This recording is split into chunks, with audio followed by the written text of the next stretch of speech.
everybody, and welcome to our Tips and Tricks Tuesdays. My name is Valentina Vee, and I'm currently live streaming for you right now. So just let me know in the chat room. I'm monitoring it if you can see me and if you can hear me.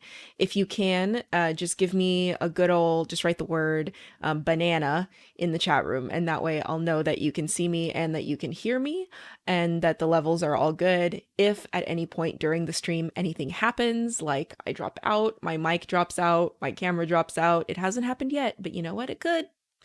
Just let me know in the chat room and I'll be aware of it. Looks like we have Jessica from Virginia. We have Matt, who is joining from Hollywood. Hello, Matt. So today we are talking about color correction, and I'm going to give you a bunch of awesome tips and workflows for how you can make your color correction better. I've also included the full notes for this class over on adobe.ly/tipstuesday. That is a secret link just for you people who are currently watching the stream. So if you go to adobe.ly/tipstuesday, you can get the full documentation for everything that I'm going to be talking about today, which is pretty darn cool. I'm getting a lot of bananas in the chat room and a lot of banana emojis. But before we get to the full lesson, I did want to bring in my friend from Instagram, Brittany Janae. She is a wonderful creator. She is an editor. She is a cinematographer. She works for a woman known as Issa Rae. And I found her through her really great timelines and tips and tricks that she's posting all about Premiere on her Instagram page. So welcome, Brittany Janae. Hey, Brittany. Hi. Hey, everyone.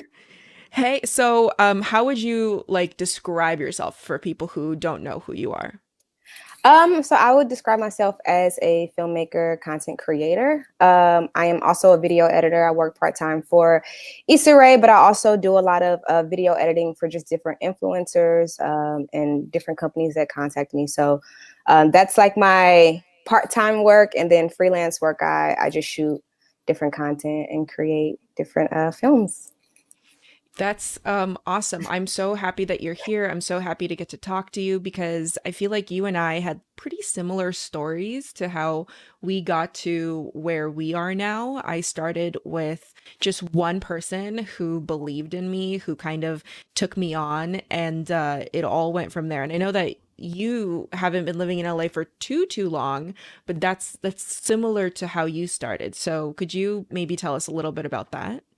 Yeah, so I'm from St. Louis, Missouri. I moved out here right after college. Like, I didn't even go back home. Like, I got an internship, moved out here.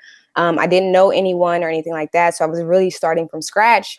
The first couple years, I got a lot of my equipment stolen, which was kind of the only thing that was allowing me to make money because I couldn't find a job.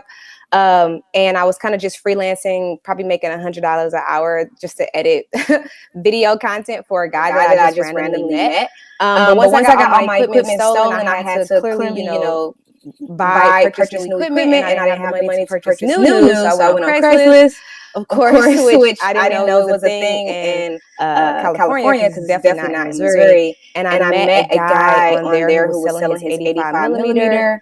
And when I purchased it, I saw that he was a professional celebrity photographer. So I was like, hey, if you ever need any work, like, let me know. I'll do BTS, whatever. Because at that time, I didn't really have a portfolio. So he was down for that. He had just kind of moved out to LA and didn't have a team yet. And so he called me. I shot the first BTS with him. And he just kind of like loved my work and was like, I want to like continue to work with you. I think you're dope.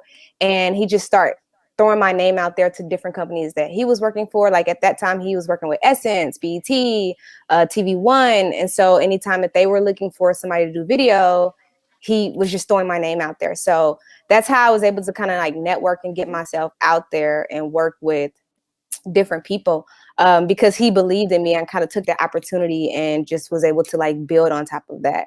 But yeah. Hold on one second. People were saying that when I show the browser, there's an echo. So let me just fix that really quickly Okay. and we should be fine.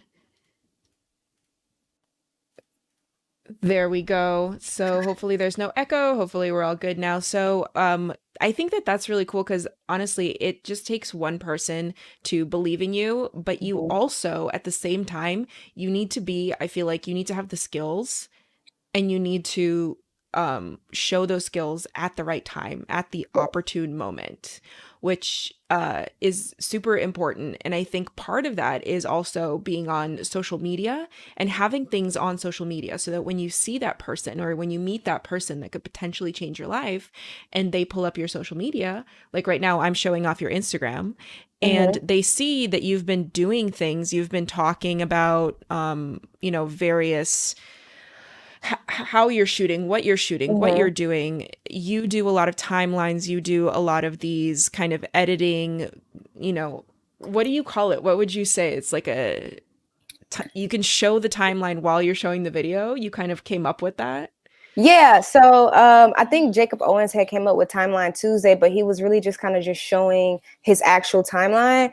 And I kind of wanted to take it further because a lot of people who follow me, they really want to learn more about like what I'm doing because the way I edit is really fast paced and things like that. So I thought it would be cool to combine his Timeline Tuesday with showing the actual video as you see the cuts, just to kind of see how it all works hand in hand. And people really just found interest in it. So I just kind of took it and ran with it. So now people can kind of see when I cut and then what that looks like and what the the transitions look like all at the same time. That was just like really cool and kind of blew up from there.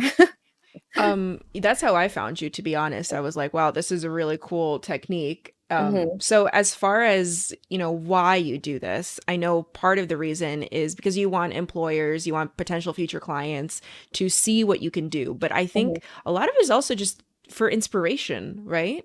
Yes. Yeah. I do it because when I first started getting into it, most of my work honestly came from my social. So even though I did have people like throwing my name out there, like me posting my social content was how I got majority of my work. And with that also came people who just never saw, a black female video editor, a black female cinematographer. And I think this was like, I kind of started my Instagram in like, I think 2017. But seeing one of their peers, kind of there, because sometimes we see all the DPs and cinematographers that are already there that have already made it, but to see your peer kind of and you're going through that transition and that journey with them, I think inspired a lot of people. And so I get so many black females who want to be editors but don't know where to start or have never seen that. It really inspires and motivates them. And so that's when I kind of started this movement called Black Women Create.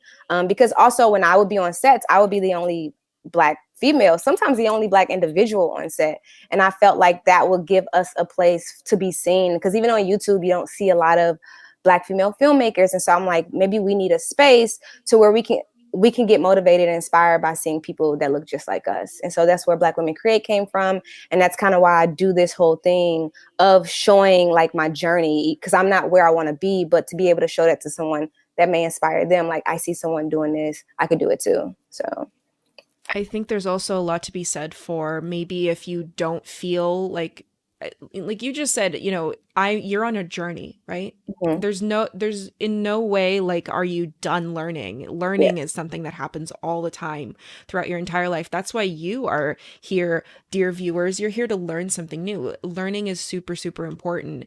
And it's not about showing off. It's about telling people, "Hey, look at me. This is what I'm learning. This is what I'm Yes. doing. You can learn it too. I'm not like some kind of monolith. I'm not somebody who's above everyone. I'm just trying to share my process." Yes. And I do it too. I'm the same way. There's even though I'm teaching for Adobe, there every week I find something new. I'm like, Mhm. wait a second, I didn't know you could make drop down options now in motion graphics on After Effects. What? How did I not know that? Like every time, Mhm. no one's perfect. Yeah. So That's so true. yeah. So you are very firmly rooted in the black spaces online, in Mhm. black content creation, in black narratives, working for a BT, working with ISA. So you shoot a lot of people of color. Mhm. And, originally, film stock, like actual Kodak film stock, wasn't created with people of color in mind. It was created for white people. And so Mhm. were a lot of camera sensors.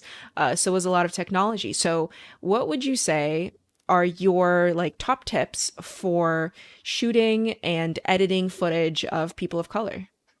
My top tips, I know from just what I've learned, even just shooting myself and just influencers that I work with, is that one, I'm learning more and more that like our skin is very reflective. And so for me, a tip for me, one is I always love to like soften my light more. And I also love bouncing more. I realized even when I shoot my own YouTube content, whenever I would have the light directly on me, even if it was with an octobox or a softbox, it wasn't as soft as if I bounced it off of something and just kind of created a softer look. So bouncing is really important to me. Also, I know a lot of people sometimes, depending on how you're shooting, but I like to underexpose because I feel like it keeps a lot of the detail in our skin. And so underexposing and then being able to bring that up in post is very important. And then also like how I color things to make sure, because like dark skin has different variations. And so I know I shoot on a Sony. So it really also depends on like what you're shooting on, but Sony gives off I think like a greenish tint. So for me, also like knowing what our skin variations and our undertones are, and then also knowing what tint our camera can give, I'm always going in and trying to play with like my temperature or my tint, and my coloring in that aspect. But I think overall, like our skin is so reflective and beautiful that color just seeps in us. And so just kind of like always thinking about that, and just whenever you're actually trying to light or things like that, I think the softer the better, and not as directional as well, if that makes sense. So Yeah. that's kind of how I go into it when I'm like even just shooting myself. And I saw a huge difference when I did start bouncing. And I also use like a pro mist filter and things like that, because that's already also going to soften a lot as well. But yeah, that's kind of all the tips, like definitely using like a filter, knowing that our skin is very reflective. So bouncing, I usually use the white. And then sometimes I'll use the warm. I love warm tones on us. I think it just kind of like helps illuminate our skin. And so like I always try to make sure that I'm a little warm when I'm editing black skin or coloring black skin. But yeah. So for those of you who just joined, this is Brittany Janae. She is an amazing creator on YouTube, on Instagram. You should definitely check her out and follow her on Instagram. And those asking in the chat room where you can get a recording of this session, you can get it right here, adobe.ly/tips Tuesday. So you'll see all of the recording of this session, as well as the recording of all of my previous and future sessions, as well as a full workbook of what I'm going to teach you today. So that is a super helpful link for all of you to go check out. So Brittany, I would just want to get a little bit more technical with Mhm. you into like your color correction process. When you come into Premiere, you open up the Lumetri color panel. What is like the first thing that you take a look at? So the first thing I take a look at is curves, because most time I try not to shoot flat for a lot of things since I do a lot of influencer content. But if I do shoot flat, or even if I shoot cine, I always go to my curves, of course, and I play with my shadows and my mids. And then from there, I go to my temperature and tint, because like I said, Sony kind of gives off a tint. So I'm always trying to go in and like trying to get the color as perfect or close to perfect or natural as possible. Most times I'll either move the temperature to a more warmer tint, and then I'll kind of like get rid of some of the green tint as well. So I play with my temperature and my tint. And then the biggest thing for me is that I've recently started playing with a lot is my Hue versus Luma, because I realized that whenever I use that around a reddish and yellow and keyframe around that, it also affects the skin tone a lot. And so when I was editing at the beginning, I was trying to figure out, because a lot of times I'm using a LUT, a lot of times I may not start from scratch. So for And those who don't know, a LUT is a lookup table. That's what Mhm. it's short for, and it is kind of it's not a filter. It's a mathematical formula that basically tells the computer or your editing program, take this gray pixel and turn it into this particular color pixel. Every time this gray pixel happens, turn it into this color. This gray pixel, turn it into this color. So when you shoot flat, as Brittany's saying, when you shoot in log, it creates more dynamic range in your image. And then to bring those colors back out, a lot of people tend to use LUTs, lookup tables, which is usually a cube file .cube that you kind of import into Premiere. We're not going to be covering LUTs today, but they are super helpful if you are shooting flat. Just wanted to let people know, because sometimes people don't know what that is. Yeah, for sure. But I usually use those a lot, but I've realized that sometimes certain LUTs aren't also made with darker skin tones in mind. And so I'm always having to even go in, no matter who uses a LUT, even if you make your own, like I think you always have to customize, period. Because whoever made the LUT, they may have made it just with a whole different clip and what's going on. So I always go in, I always customize it. But once I started using Hue versus Luma, I realized that was allowing me to specify my skin tones. And it really started to help me kind of bring my skin color back and keep the richness and brownness of our skin tones. That's been a game changer for me, honestly, outside of like the curves and like the temperature and the tint. That's been a huge game changer. Absolutely. Well, we are out of time. I'd love to keep talking to you, but before you go, where should people find you if they want to learn more about you, if they want to keep up with you, see your work, if they're inspired by what you had to say? Yeah, you can follow me on Instagram at Brittney.Janae, and my YouTube is Brittany Janae. Everything really is Brittany Janae. I tried to make it as easy as possible. So Brittney.Janae on Instagram for sure, and YouTube is Brittany Janae. You're lucky that way. Mine are not as easy. I had to use different things for every social media. So really? Yeah, you would think that people wouldn't steal my name every time a new social media pops up, but who knows? Well, thank you so much for joining us. Thank you. I'll see you around the net. I really appreciate your time. Bye. Thank you. Bye, everyone. Thanks again to Brittany for being here. Again, if you are new to the stream, if you have just joined, I would like to say that you can go to adobe.ly/tipstuesday, and that will pull up the full manual, which means all of the notes for this lesson will be up there.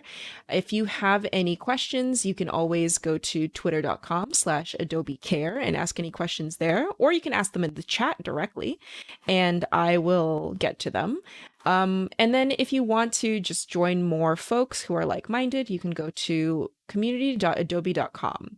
But if you do go here to adobe.ly/tipstuesday, not only will you get the manual and be able to follow along to my tutorial, but you will also be entered for a year to win a year of Creative Cloud from Adobe. In fact, I have last week's winner right here, Christine Barger. Congratulations, Christine. You have won 12 months of Adobe Creative Cloud. All right, without further ado, let's jump into this tutorial. So I'm going to flip it over to my screen. You should see me in the bottom left corner. You should see Premiere. If you see it, just give me a good old, let's do cherries. Write the word cherries in the chat room. If you see my mouse moving, if everything's working, I should be seeing a lot of the word cherries in the chat room. So today we are talking about color correction, and I'm going to show you a bunch of fun things that you can do to kind of level up your color editing game within Adobe Premiere Pro, specifically within the Lumetri color section and the Lumetri scopes. So here I have a short film. Looks like there's cherries in the chat room. Awesome. So here I have a short film that I did not edit, but that I did shoot, and now I'm about to color it, right? And with a shot like this one here, you can't really tell, like, what is the color of this even supposed to be? There's no skin tones in the shot to give you any clues. There's nothing that tells you what time of day this was shot. And you also don't know if like things are too bright or too weirdly colored or what. So for something like this, actually for anything that I edit, I will pull up my Lumetri scopes and I'll take a look at what's actually happening in the image. So you can always go to the color workflow that I'm in right now from your editing workflow, or you can go up to Window and you can open up the Lumetri scopes, which are going to be right here. You can also go to Window and you can open up Lumetri Color. So you have both of those side by side. So you can adjust the colors here. You can see what the colors are doing here. So first, let's go into what the Vectorscope does. So this Vectorscope basically shows you the saturation of a color and whether or not the saturation of that particular color is too intense for broadcast standards. Now on YouTube, broadcast standards, they don't matter as much, right? But if you are planning to ever put this video on television or get whatever you're making picked up and just put it onto other platforms, I would say future-proof your content and have everything within minimum broadcast standards. So here is this showing me that the red and the yellow of the image are sort of peaking as far as saturation is concerned. And I know that that's happening because the white is showing up above the line of this hexagon. Also, it looks like it's mostly in the red and yellow, and there's not really a lot going on in the rest of the image. So if I want to balance the colors of this image out, it's pretty easy to do. I'll just go to Basic Correction. And actually, yeah, I'll go to Saturation. I'll take the saturation down a little bit. See, if I take the saturation all the way down, it'll actually become a dot.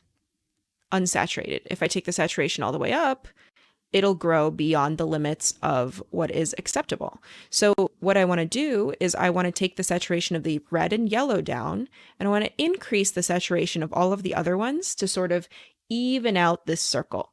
So I'll go to Curves. And here in the Hue versus Saturation curve, what I'll do is I know that the red and yellow is where I'm having the, saturation issue. So I'll place a little control point right at the edge of yellow, and I'll place another control point right at the edge of the red. Imagine this line as extending forever, kind of like a world map. On a world map, you know that there's an edge to the world map, but you know that it goes in a circle because it's a sphere. The same thing here, right? So the end of this red line is actually over here. So just imagine a continuous line. Then I'll take the red here between the red and the yellow, and I will pull that down.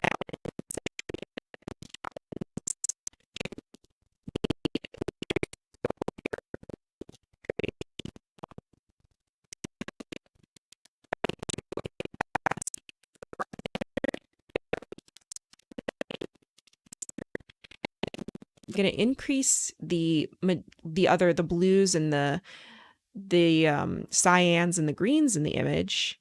So I'm going to select another control point over here, and everything between the green control point and the purple control point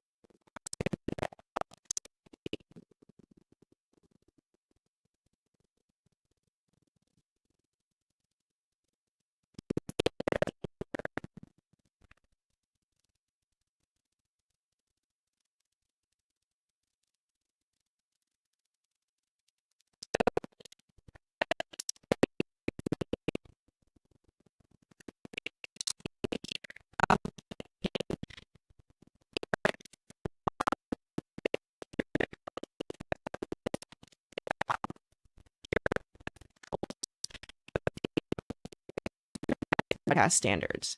So that's the Vectorscope, right? But let's take a look at something else. Let's take a look at our waveform, our RGB waveform. This shows of red, green, and blue in your image, and it goes from left to right. So let's pull it up by itself.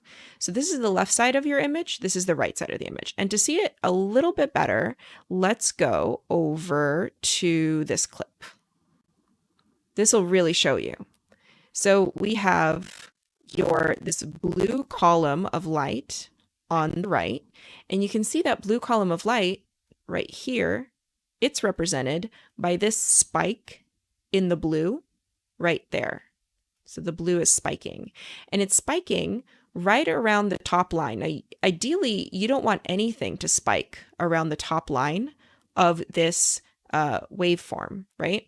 So we'll go to our hue saturation curves again. This time, instead of hue versus saturation, we'll go to hue versus Luma. And then we will go over to the blue, isolate just the blue area, and drag it down slightly. Oh, hold on. I don't have the clip selected. Let's do that again. And now see how the blue curve right here is now no longer peaking. So now we are closer to what the broadcast standard is. It's no longer blowing out the blue color in the image. As I play through this clip, you can see that the location of this column of light is exactly analogous to the location of this kind of circular oval display inside the Lumetri scopes panel. So that's when I say that you can literally read this from the left side of your image to the right side of your image. And this will happen for, no matter what you're doing. So this will definitely allow you to see if any of your levels are too bright or are peaking too high. So that's quite nice.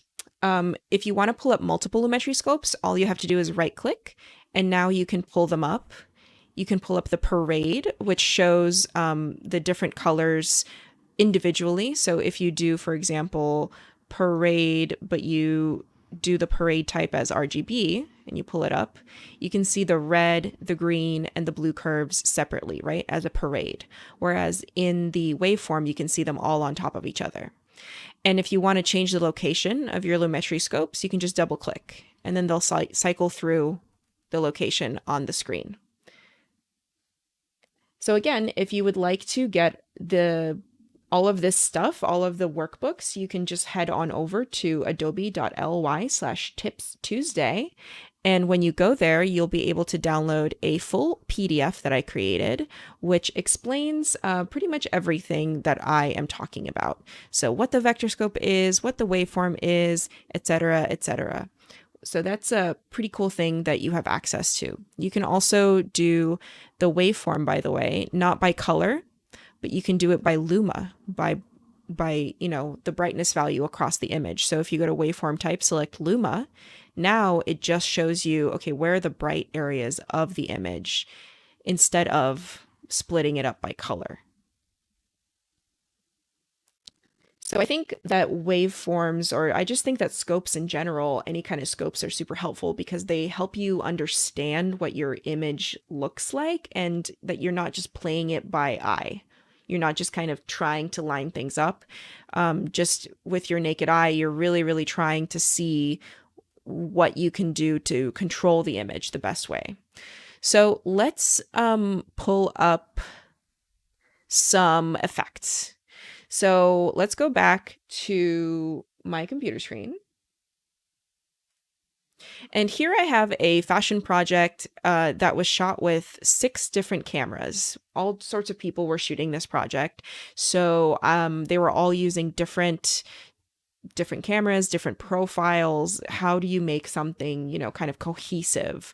Well, first of all, I have no idea what this was shot at, like what temperature this was shot at, what's going on in this image. But I do know, because I was on set that day, that this model's shoes are supposed to be white and that the soles of this model's shoes are supposed to be white. So I have a reference for white, what at least the color white is supposed to look like in this image. So I can go up to my Lumetri color basic correction, and right here under white balance, there is a eyedropper tool or a color picker tool. So if I select it and then click on the shoes of the model, automatically my image has changed and the white balance has been adjusted to the proper white balance. Then I can go ahead and maybe adjust some exposure, adjust the shadows up a little bit, maybe change the tint to be a little bit pinker. And I think that looks pretty good. I can go over here to the Lumetri color effect, which has been added underneath the effect controls tab over here. If you don't see the Effect Controls tab, you can always pull it back up by going to Window, Effect Controls. So now I can actually click on the words themselves, Lumetri Color, and Command Copy or Command C on my keyboard. And then I happen to know that this clip and these 3 clips, one on top of each other, are all shot with the same camera in the same settings. So I can go ahead and select them by holding down Shift, so I can select multiple clips, and then just Command V across all the clips. So now I have applied that white balance auto correction to all of the clips. Now, if you don't feel like doing this, like all the sliders and stuff yourself, there is another way to do it. So if you didn't want to do the sliders, you can do it all automatically. So after you select the white balance, you can just go down here to Auto, and you can click the Auto button. Once I click it, there we go, automatic color correction. I can go back and select Lumetri Color, copy it, and then paste it across my other clips. So all I did to color correct this clip from there to there was, again, I went to white balance selector, I selected the white in the image, and then I went down here to auto and I clicked auto, and that's it. Then I copy pasted it across the other clips. Then of course this one was shot with a different camera, right? So if I paste it, it's not going to look exactly right. So I can go back, I can adjust it. Then I can copy it onto the next clip. So everything, it still doesn't look exactly right, but I can go and adjust everything later as well. If you have any questions, by the way, let me know in the chat room. If you want all of the information that I'm giving you right now in text form, in graphics form, you can go here, adobe.ly/tipstuesday, and you'll get the full manual for what I'm teaching and what I'm looking at. All right, so let's say, by the way, first of all, I just want to make the distinction between color correction and color grading really clear to you. Color correction is what we just did. Color correction takes an image that perhaps was shot with a different type of color profile or an incorrect camera setting or something, and it takes the image back to what you saw with your eye. Color grading, on the other hand, is a term for applying a grade to the image, applying a certain look to the image to make it look different, to give it a different vibe, to make it specific to how you want. So after you apply a color correction, you can go ahead and apply color grading. So let's take a look at this clip right here. Now, this was shot with pretty great settings already, so I don't really need to adjust it or color correct it at all, but I do want there to be some sort of look, some sort of effect happening here.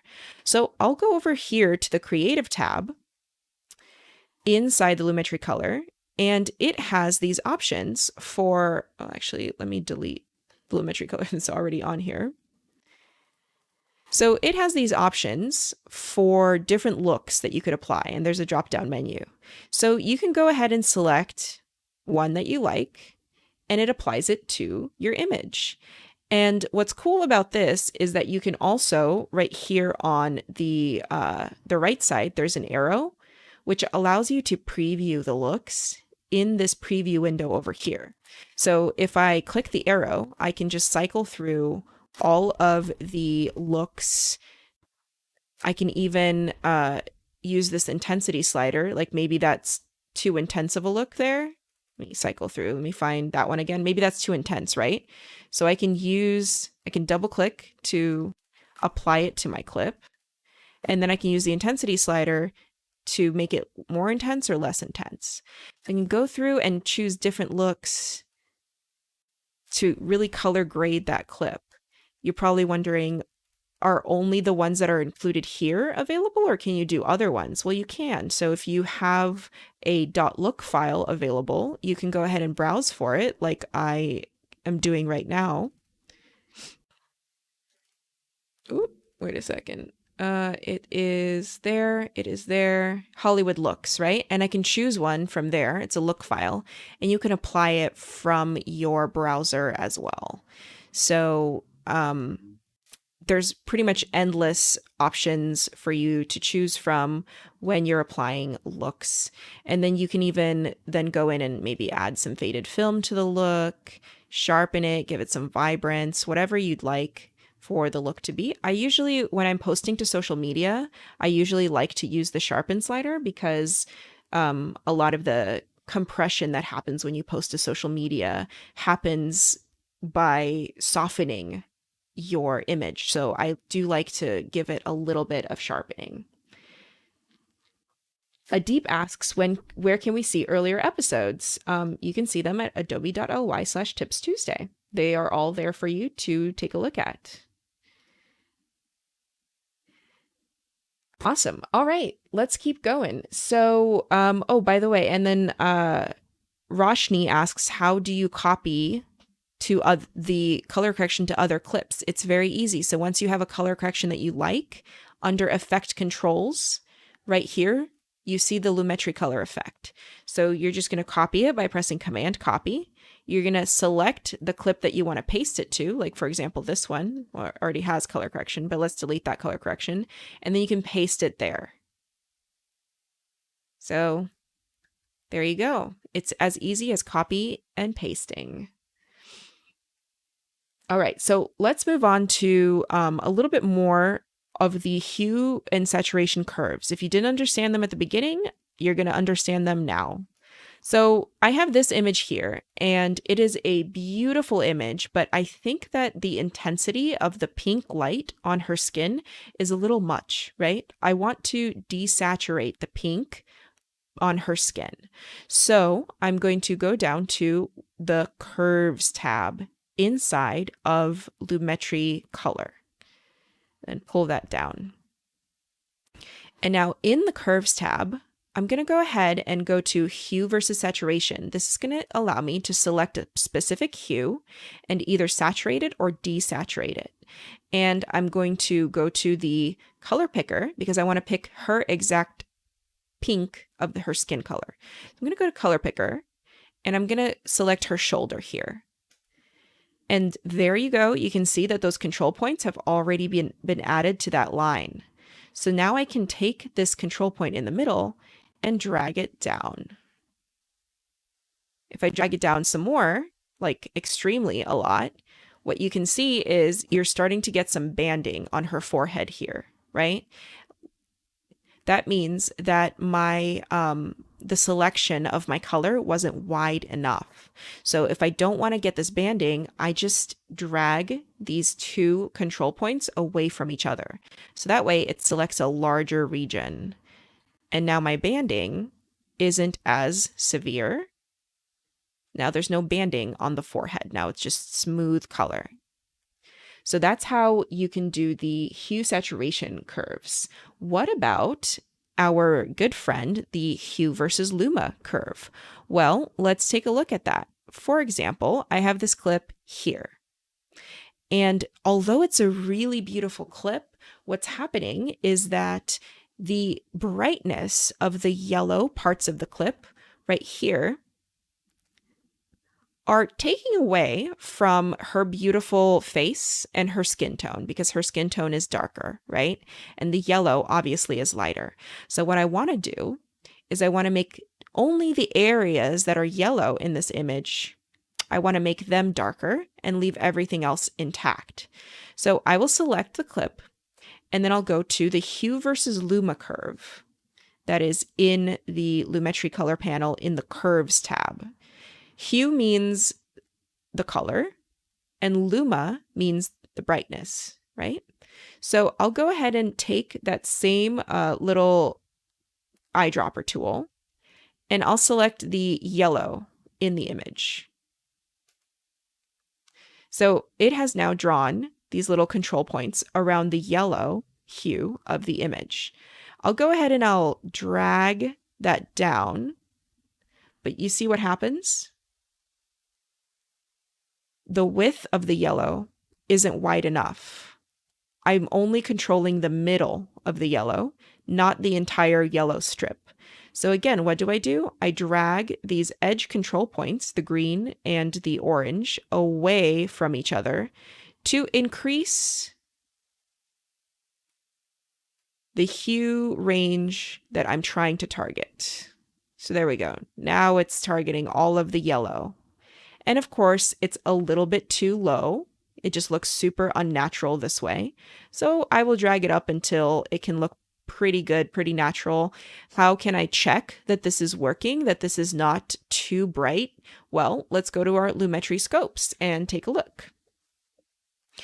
Let's just take a look at the waveform as an RGB right here, along with our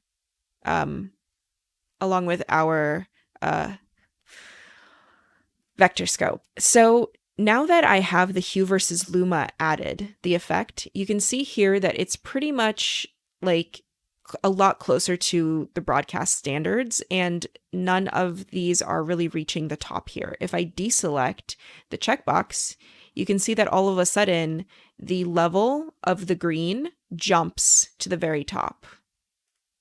Take a look at that. The level of the green and the red has now peaked at the top in intensity. But when I enable our Hue versus Luma changes, it is now within broadcast standards. I can also see that maybe the blue is peaking a little bit. So let me take the blue slightly down. There we go.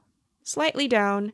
And now everything is within broadcast standards and nothing is blowing out. I didn't shoot this image as a log image. I shot it with burned in color, which means that if this was unrecoverable, it would be unrecoverable, right? But it's not. The information's still there.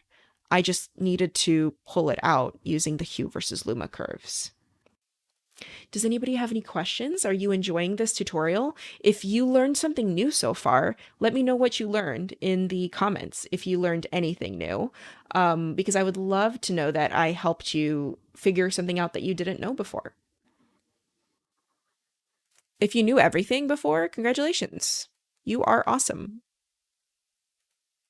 So let's go on to our next little trick here, which is Automatch, which a lot of people, I feel like, they don't know about. So we're back here in the fashion video that I shot in Dubai. And I have here two clips that were shot with completely different cameras. I have this clip, which is actually a clip made up of 3 clips. It's also called a subsequence or a nested sequence. So if I double click on it, it goes into another sequence where there are actually 3 clips, but we're not talking about nesting. If you want me to talk about nesting, I can in a different tutorial, perhaps. Let me know in the comments. Roshni asks, could you show the drop down for look options? The drop down for look options here under creative look, this is the drop down menu. They have a lot of really great different looks already built in that you can play around with. Thanks for the question, Roshni. All right, so back to our fashion video. So here we have a clip that I don't really love the colors of, but we'll work with it. And then it's followed immediately by a clip where I do like the colors that was shot with a different camera. So instead of, trying to go to this clip and then going into basic correction, trying to fiddle with the controls, trying to figure out like, oh, does this match? Not quite. Let me go back. You don't need to do any of that. You can just do it with one click. Amazing, right? So all you have to do is go down to color, wheels, and match. There's a special tab for that. And you go ahead and open up comparison view. There's a button here called comparison view. And when you click comparison view, it's going to select this option here at the bottom for comparison view. So to enable and disable comparison view, you can just click that button. On the right here is your current clip that you are trying to match, right? And here on the left is the reference. So I'm going to bring my playhead, which is this line, over the clip that I'm trying to put the color correction on. So this is the clip that I'm trying to adjust right here. This is the clip I'm trying to adjust. And then this is the clip that I like the colors of, and I'm trying to get this clip to match. If for some reason your reference clip isn't selected here, it's probably because this time indicator isn't at the right time. As you drag this time indicator left and right, it goes all along your entire timeline. So you're going to have to drag it to the point where you get the clip or the part of the clip that you want. In my case, it's this. And then all I have to do is press one button, apply match. When I press it, it takes just a second, and voila, the clip is now matched. I can deselect and select. I can toggle the color controls on and off, and it's perfectly matched to the other clip, even though this clip was shot with a different camera. Now, if I want to adjust it at all, I can keep the comparison view up, and I can just go back to basic correction, and I can maybe I'll make it a little bit brighter, a little bit more saturated, maybe like that. Maybe I'll take the shadows up a little bit. So I can actually see it in comparison view. Now, you don't absolutely need to go into color wheels and match to pull up the comparison view button. If you want to add any more buttons right here to your menu of buttons, it's really easy. You just go to this plus right here. This is the button editor. So if you go to the button editor, it pulls up all of the possible buttons you can have. Like, for example, the multi-camera record button. You just drag it down. Toggle multicam button, drag it down. The comparison view button is also one of those up here. So if the comparison view is not enabled and it's not down here for you, you can just go to the plus icon and pull it up and drag it in so that it'll be available for you whenever you want, not just when you're color correcting. It could be available for you for whatever.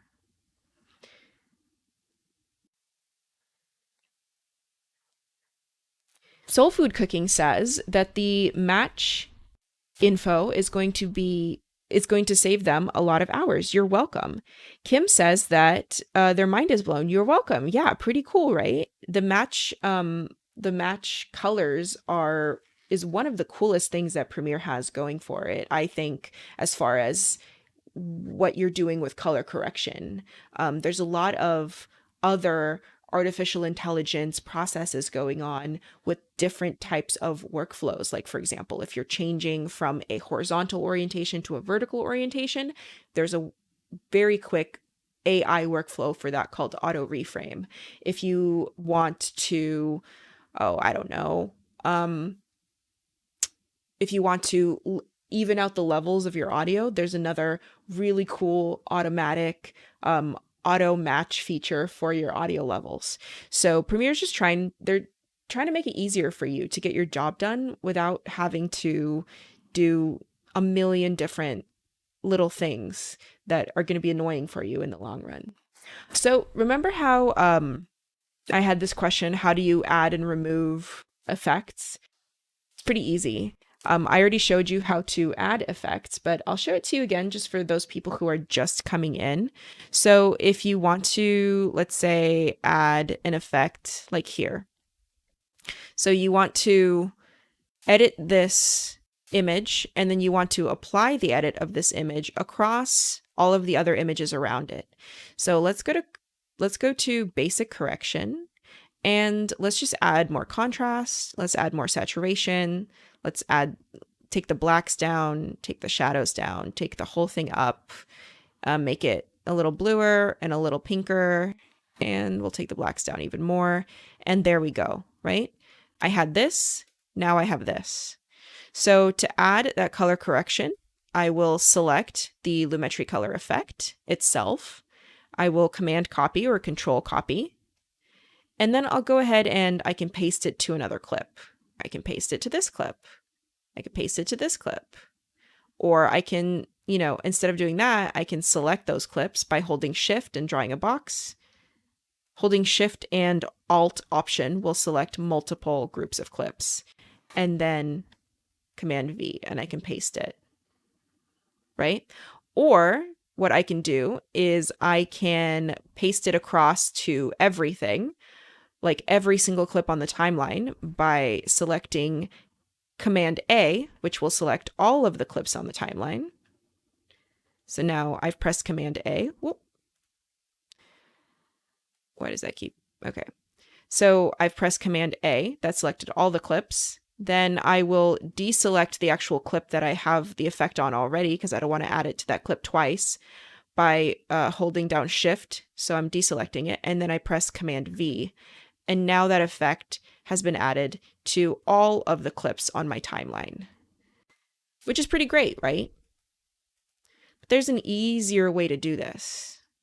So if you want to add an effect to all the clips on the timeline, instead of doing all that, just add an adjustment layer. So go down here to New Item. It should be this little page turn icon. Oh, nope, I don't want a new sequence. To New Item right here, the page turn icon. I'm going to click it and then go to Adjustment Layer. And then here, I'm going to choose the video settings. So 1920 by 1080, that looks good. Okay. It's going to put the adjustment layer into my, my basic bins here, but I don't want it in sequences. I want it in graphics. So I'm going to put it, I don't want it in music. I want it in the graphics folder. So here's that adjustment layer. I'm just going to drag it onto V6 because I have, Vs 1 through 5. These tracks I have already filled up. I'm just going to drag it to V6, then I'm going to make it larger. So I'm going to make it the entire length of my project. And then all I have to do is paste that color correction to the adjustment layer. And that's it. So any clip underneath the adjustment layer will now have that color correction applied. And I can toggle the adjustment layer's visibility on and off by going to this eye that can toggle the visibility. So I can see what the adjustment layer is doing to the clips underneath. Pretty great, right? Now, sometimes you might not want a clip to, have that adjustment on it. Maybe, I think actually this clip probably already has some kind of color on it. That's why it's doing that. Yeah, I think so. Definitely has something going on. But let's say that we have this, right? We have a timeline that has, this is a different timeline of the same project. It has no adjustment layer on it. What I've done on this timeline is I have put a different color grade on every single clip. And there's other things at play here too. Like I have other plugins, I have like stabilizers, I have a lot of other stuff going on. So how do I get rid of just the color correction on these clips so I can create an adjustment layer, but leave all the other stuff like the stabilization, etc., etc. It's pretty easy. So again, I'm going to select all the clips. I can either draw a big box around them like this, or I can press Command A and I'll right click on them. And when you right click, you can just go up to this option that says Remove Attributes. And this is going to let you remove anything that's in the Effect Controls panel and choose what you want to remove. So I'm going to press Remove Attributes. And it's showing me all of the things that I've changed in every single one of the affected clips or selected clips. So I don't want to remove the motion or the vector motion or the opacity or the time remapping. I don't want to remove any of these effects. I just want to remove Lumetri color. That's all. I just want to remove Lumetri color. So then I press OK. And now the Lumetri color effect has been removed from every single clip. Actually, let me remove the film convert effect as well.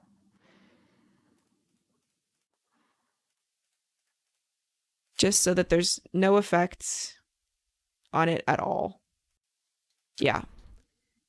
Film convert is an effect that allows you to add, oh, looks like my camera went out. One sec. Film convert is an effect that allows you to add grain to your image. Hold on a sec. I'll be back. In the meantime, please check out this website, and I'll be back in just a minute.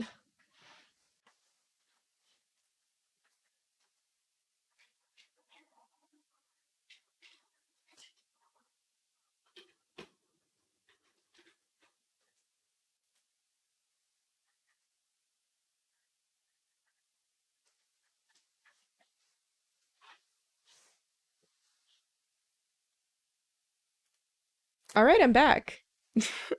I don't know what happened to my camera, but I jiggled the cord and it worked. Duck66 Films says, I also didn't know about remove attributes. That's going to save me a lot of time. Thank you, Pete. Don't Die Afraid says, I'm mind blown. That's so easy. That's so amazing. Yeah, it is super amazing to be able to remove clips and other things. Now, another thing I want to talk about is how to add clips, but only to how to add effects, but only to certain things. So let's go back to the short film that I was editing. And here we have, this timeline, and it has clips, but they're all color coded by, not by camera, but by the direction that the camera was looking. So all of the pink clips, or all of the magenta selected clips, are all on our actress, and then all of the green clips are on our actor, right? So I have here a color correction that I've already done just on the actress's face. I hope it's here. Let me try to find it. Did I add it? Did I add it? You know what? I can add it if it's not here. But I thought I added one.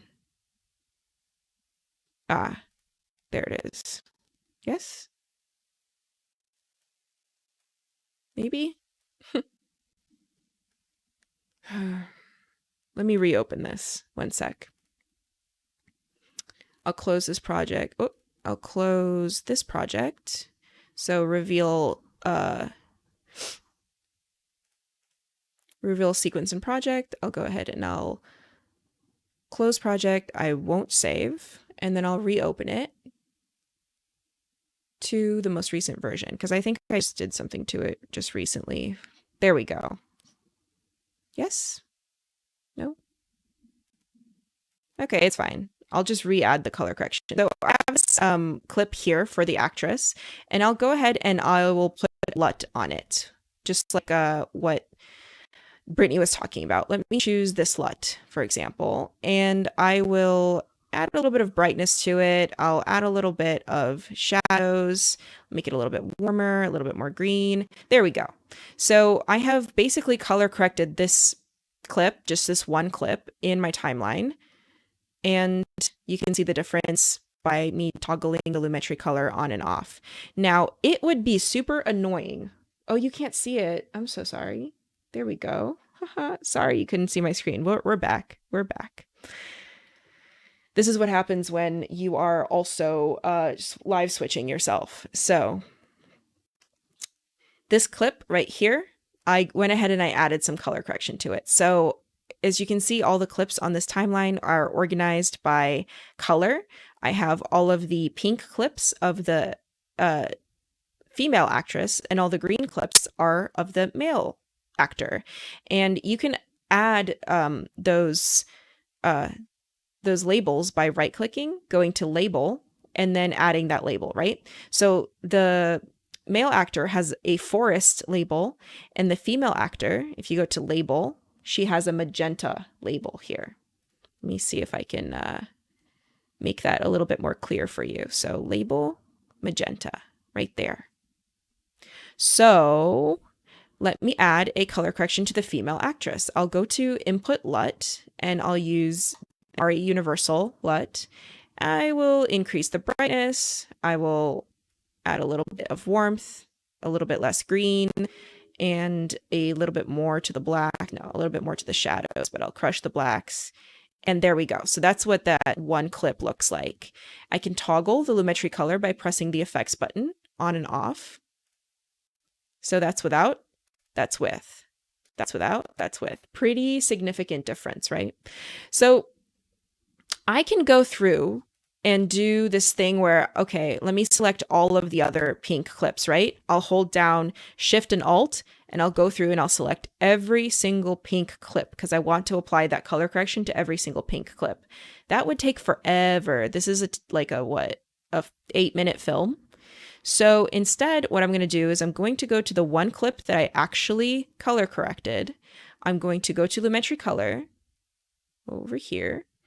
I'm going to copy it. So Command Copy, Command C. Then on that same clip, I'm going to right click, Label, and then go to Select Label Group. And this is going to select all of the clips that are in that same label group, that magenta label group. Select Label Group. So now it's selected all of my magenta clips. So now I can go ahead and deselect the actual clip that I'm currently working on by pressing Shift because I don't want the color correction applied twice. And then I can press V. And now as you can see, that color correction has been applied to every single clip. Pretty cool, right? But now for him, right? So I want to add color correction to his clip. Let me try to add her color correction onto his clip. Now here's a little secret. I shot all of her scenes in the daytime, but I shot his over his close-ups at night. So if I add the color correction, I'll go Command V. It doesn't look exactly matching. And I can go back to this comparison view to check it out. So I'll go to comparison view. He's on the right, she's on the left, right? So because I shot his at night, there's a little bit of a difference here. So I'll go ahead and adjust it kind of closer to what I think the colors should be. I'll go into creative. I'll put more blues in the shadows. Let me go into the hue saturation curves. I'll do a little bit of a darker blue. There we go.